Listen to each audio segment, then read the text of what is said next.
경제 교육에도 진심이시고요. 근데 이보다 더 경제 공부에 또 진심인 선생님 한 분을 모셔보았습니다. 선생님 안녕하세요. 네, 안녕하세요. 안녕하세요. 자기소개 부탁드리겠습니다. 네, 안녕하십니까. 저는 현재 경기도 평택에서 초등교사로 근무하고 있는 신수형이라고 합니다. 지금 6학년 담임만 계속하고 있고요. 6학년 아이들과 경제교육 티격태격 잘 하고 있습니다. 네. 근데 아까 경제 공부도 되게 아. 열의를 가지고 하고 계시다고 하시잖아요. 어떤 공부 하셨는지.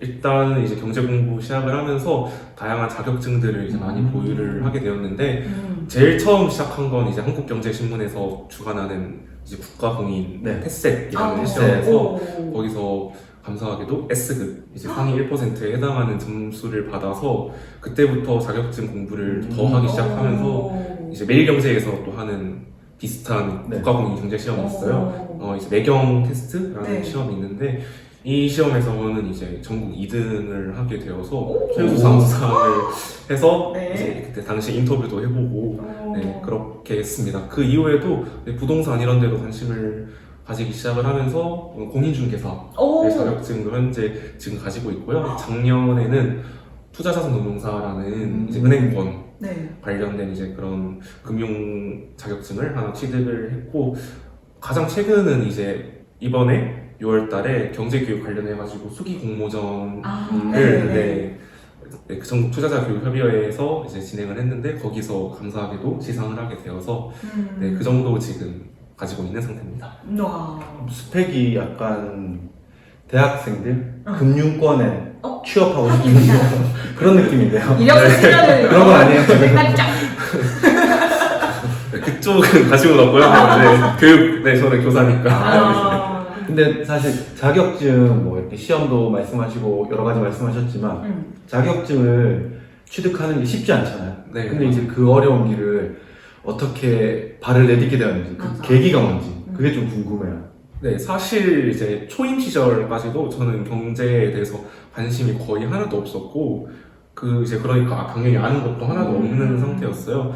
이제 그러다가 잠시 휴직을 하고 군대를 가게 되었는데, 제일 처음에는 이제 첫 해 6학년 하면서 막 이것저것 힘든 일도 많고 하니까 좀 군대 시절이 좀 휴식이라는 그런 그냥 좀 쉬어간다 이런 생각이 좀 있었는데, 이제 조금 좀 회복도 하고 이러다 보니까 뭔가 그 시간이 또 어떻게 보면 군 경력, 이제 경력 이런 데 있어가지고 조금 교직 경력이 좀 끊기는 이제 그런 느낌이 좀 들다 보니까 좀 뭐라도 좀 해보고 나가야겠다라는 그런 생각이 들었고, 그래서 제일 처음 관심을 가지게 되었던 게 투자였어요.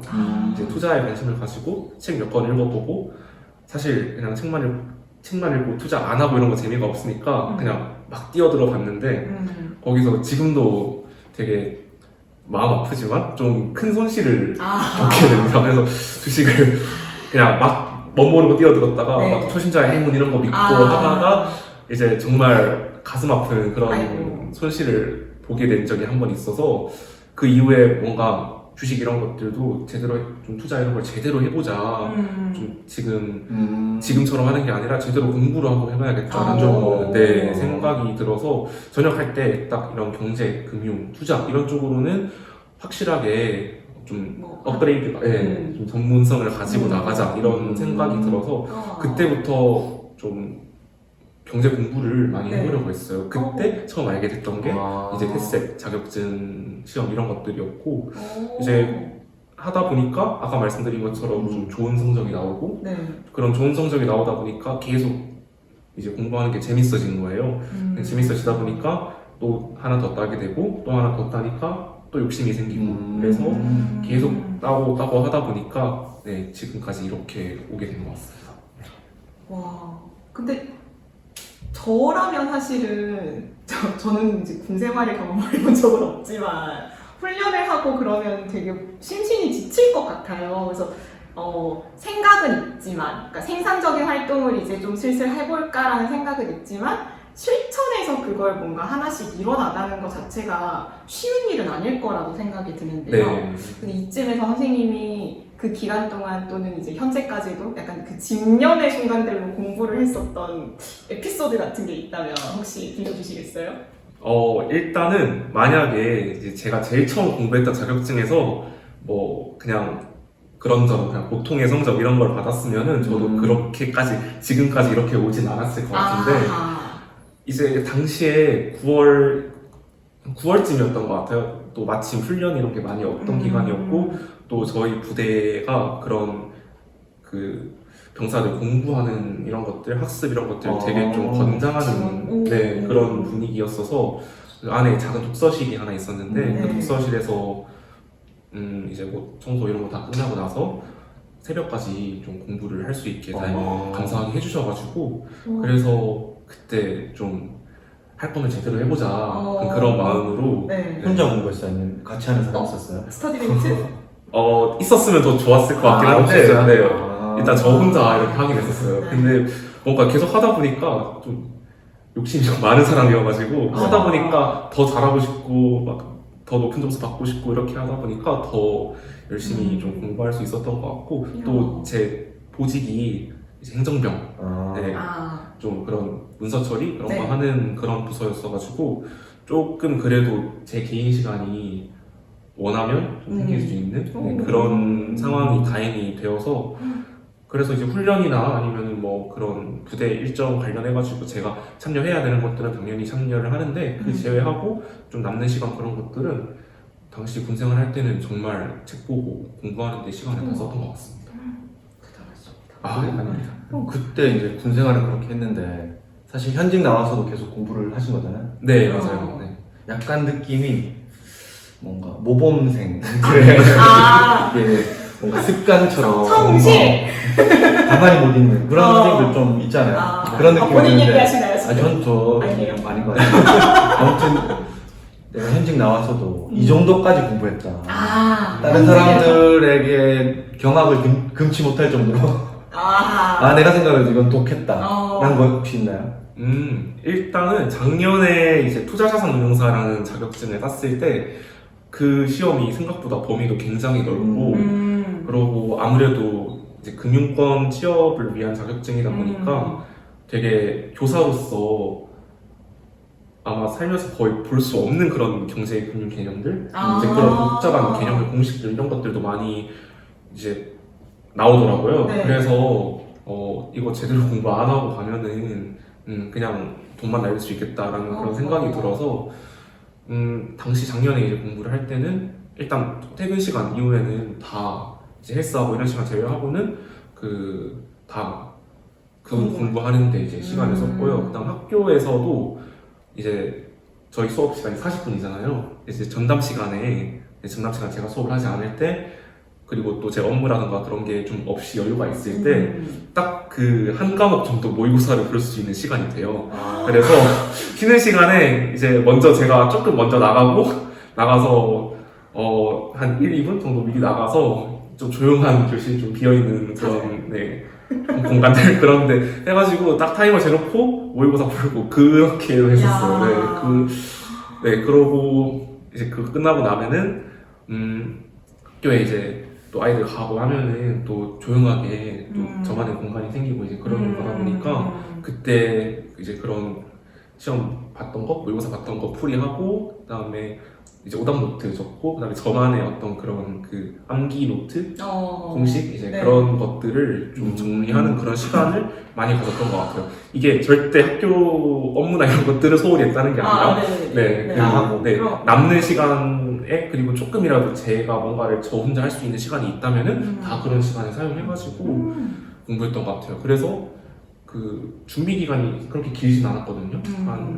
한두 달 정도 되었는데 또 이제 그런 전략을 가지고 공부를 하다 보니까 생각보다 또 되게 높은 점수를 받고 합격을 해서 작년에는 그렇게 했었습니다.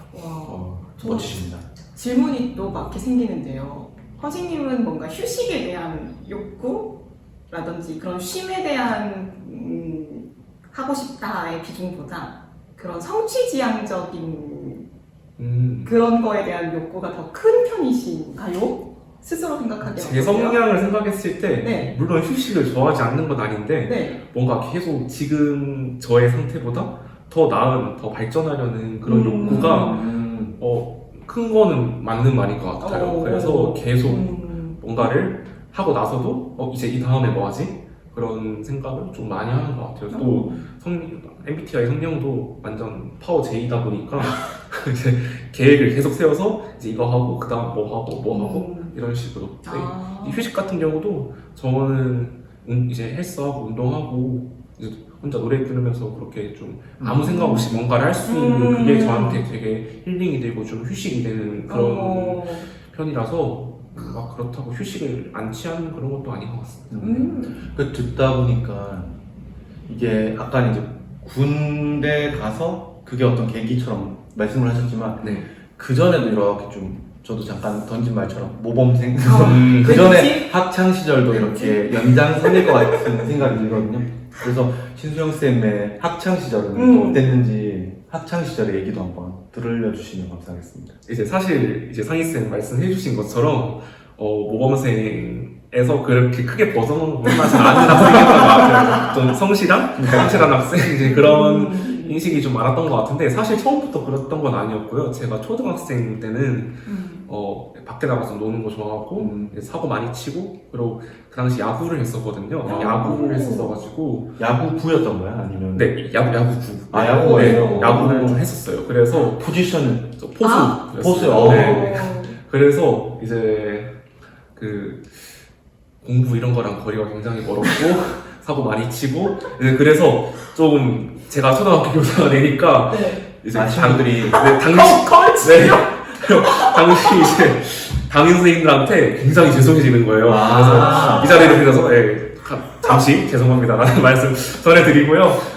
근데 이제 초등학교 6학년 때 지금도 굉장히 기억에 남는 은사님을 좀 뵙게 만나게 되는데 이제 그 선생님께서 좀 공부를 많이 하는 게 잘하는 게 아니라 공부를 제대로 하는 게 잘하는 거다 라는 그런 말씀을 해주셨었어요. 그래서 공부를 제대로 하는 법을 배우고 그래서 제대로 복습하는 방법 그리고 그냥 공부하는 거랑 시험을 준비하는 건 또 다르다 이렇게 말씀해 주셔서 그런 전략 같은 것들을 나에게 맞는 전략 이런 것들을 짜는 이런 것들을 만드는 좀 자기만의 전략을 만드는 그런 이야기를 많이 해주셨던 분이었거든요. 그래서 뭐 사실 초반에는 저는 공부 이런 데 크게 관심이 없었으니까 이제 그냥 말 그대로 듣기만 했었는데 이게 실제로 해보니까 이게 되는 거예요. 네. 그리고 아까 말씀드렸던 그 성취지향적 좀 성향이 그때부터 좀 있었던 것 같은 게 이게 뭔가 잘 되니까 뭔가 또 계속 해보고 싶고 또 계속 해보고 싶고 이제 그런 게 계속 반복이 되어서 6학년 때 그런 학습 공부 측면으로 되게 발전을 많이 했던 것 같아요. 네. 그래서 뭐 어찌저찌 하다 결론적으로 이제 운동도 조금 내려두게 되었고 그렇게 되면서 중학교 때부터 공부를 정말 좀 많이 열심히 6학년 때 이렇게 배웠던 그런 전략들 이런 것들을 토대로 중학교 때부터 이렇게 해보니까 뭐 너무 잘 운이 좋게 결과가 잘 나와가지고 중학교 때도 계속 이제 상위권 전교 1등 이렇게 상위권 유지를 하면서 계속 그렇게 좀 발전된 모습을 많이 보였던 것 같고 이제 그러다 보니까 또 동시에 막 전교 부회장이라던가 그 회장 반장 이제 이런 리더의 기회도 많이 받게 되어서 그런 쪽으로도 많이 발전하고 그랬던 중학교 생활이었던 것 같아요.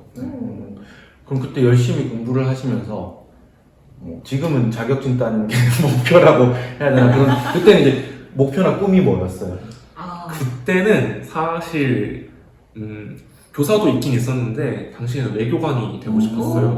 또 저희 어머니가 영어 교사 하셔가지고 그런 영어 이런 거에 관련해가지고 또 어릴 때부터 많이 또 노출도 되었었고 그래서 외교관이 되고 싶었는데 그 다음이 이제 교사였긴 했었어요. 그런데 결론적으로는 지금 교사가 되어 있네요. 알겠습니다. 그러면 그렇게 은사님께 받았었던 굉장히 성공했었던 어떻게 보면 좋은 경험들도 있고 선생님의 성향도 지금 제법 많이 알고 계시니 경제 지식을 바탕으로 교실에서는 어떻게 활동을 하고 계신지가 궁금해지는데요. 흔히 저희가 이제 이야기를 많이 나누다 보면은 경제 교실로 아이들을 이제 운영을 하면서 다양한 이렇게 사건들이 생기거나 그런 내용들을 이제 경제 개념을 가져와서 수업을 진행하고 단계별로 이렇게 진행을 하고 이렇게 되기도 하는데 선생님께서 기억 남는 어떤 경제교육 활동 또 아니라도 좋습니다. 네네. 그런 것들을 좀 소개해 주시면 좋을 것 같습니다. 우선은 뭐 경제교실을 저도 지금 하고 있고 경제교육에 굉장히 열심히 지금 노력을 하고 있지만 처음에는 이 경제 공부를 시작을 하게 된 게 교육을 하기보다는 뭔가 제 개인적인 삶을 위해서 시작을 한 거였잖아요. 네. 그런데 이제 아는 것도 많아지고 이렇게 되다 보니까 이거를 학교에서 왜 안 가르쳐 주는지 학교 정규 교육 과정에 경제금융 교육이 왜 안 들어가 있는지에 대한 그런 고민을 하는 시간이 점점 많아지게 됐어요. 그래서 이제 전역을 이제 앞두고 복직을 했을 때 경제교육 좀 경제교실 교실에서 아이들과 이런 경제 활동을 해봐야겠다라는 그런 생각이 들어서 그런 경제교실을 이제 하려고 여러 가지 연습도 들어보고 그렇게 해서 결론적으로 일단은 지금은 이제 다른 선생님들이 하고 계신 경제교실이랑 뭐 큰 틀에서는 차이는 없는데 저는 경제학이라든가 금융, 투자 이제 그런 관련된 개념이라든가 그런 그 이론 내용들 이런 내용들을 좀 많이 알고 있는 그런 편이다 보니까 이런 내용을 아이들이 좀 알고 성장해 갔으면 좋겠다라는 생각이 들어서 교실에서 아이들과 한 달에 한 번 정도 그런 경제학 개념이라든가 투자 상품, 금융 상품에 대한 그런 개념을 한번 얘기해보고 적용해보는 그런 활동을 좀 많이 해보고 있습니다. 예를 들면은 근데 이제 이런 개념 같은 경우도 아이들한테 그냥 오늘은 뭐 보험에 대해 공부할 거야, 오늘은 세금에 대해 공부할 거야 이렇게 아무 맥락이나 상황이 없이 그러면은 별로 안 네. 좋아할 것 같아요. 딱 가르쳐주고 딱 이렇게 설명을 하려고 하면은 네. 일단 아이들은 첫 번째로 경제 용어 같은 거 굉장히 어려워하고 네. 그다음 두 번째로 이게 자기랑 무슨 관련인지도 모르겠고 그다음 세 번째로 그냥 재미가 없어요. 네. 네, 막 체육 이런 것보다 재미가 없어요. 하나도 없잖아요. 체육보다는 웬만하면 재미가 네. 어려운데요, 그거는. 네. 그래서 그런 아이들이 그런 경제학 개념이나 투자, 금융 그런 상품 이런 것들을 좀 알 수밖에 없는 공부할 수밖에 없는 상황, 맥락과 상황을 먼저 많이 주는 편인 것 같아요. 그래서 예를 들면은 올해 저는 이제 스마일방이라고 해서 아이들이랑 같이 그런 이름으로 경제 교실을 하고 있는데 4월 달에 저희가 복권 당첨자도 많이 나오고 그다음에 그 세금이 나갈 때가 굉장히 많아서 세금이 엄청 부족해지는 그런 상황이 있었어요. 네. 그래서 좀 세금의 개념과 이 세금에 관련된 어떤 좀 공부를 해보면 좋겠다는 생각이 들어서 먼저 공부를 하기 전에 아이들한테 얘기 안 해주고 교실 불을 다 끄고 그 다음에 아이들 보드게임 이런 거 싹 다 테이프로 이제 테이프로 봉쇄하고 그다음에 학교 오기 전에 그다음 청소 도구함 다 이제 닫아놓고 폐쇄하고 손으로 쓰레기통 다 폐쇄하고 이런 식으로 상황을 줬어요. 지금 현재 우리 정부에서 쓸 수 있는 돈이 세금이 너무 부족해서 이런 편의 시설이라던가 이런 것들을 좀 제한해야 된다. 그래서 실제로 불도 계속 끄고 수업을 했어요. 계속 끄고 수업하고 계속 불편하게 하고 안문도 막 잠그고. 네. 도로교통도 이제 막 네, 제한을 좀 시키고. 이제 그렇게 하니까 아이들이 이 세금이라는 게 우리 생활에 굉장히 중요한 거구나. 그리고 이 세금이 부족하면 이런 불편함이 있을 수 있구나. 라고 깨닫게 되니까 그때 이제 제가 그러면 세금 이 문제 해결을 하는 거 같이 이야기해볼까? 하면은 너도 나도 먼저 나서가지고 빨리 하자 그래요.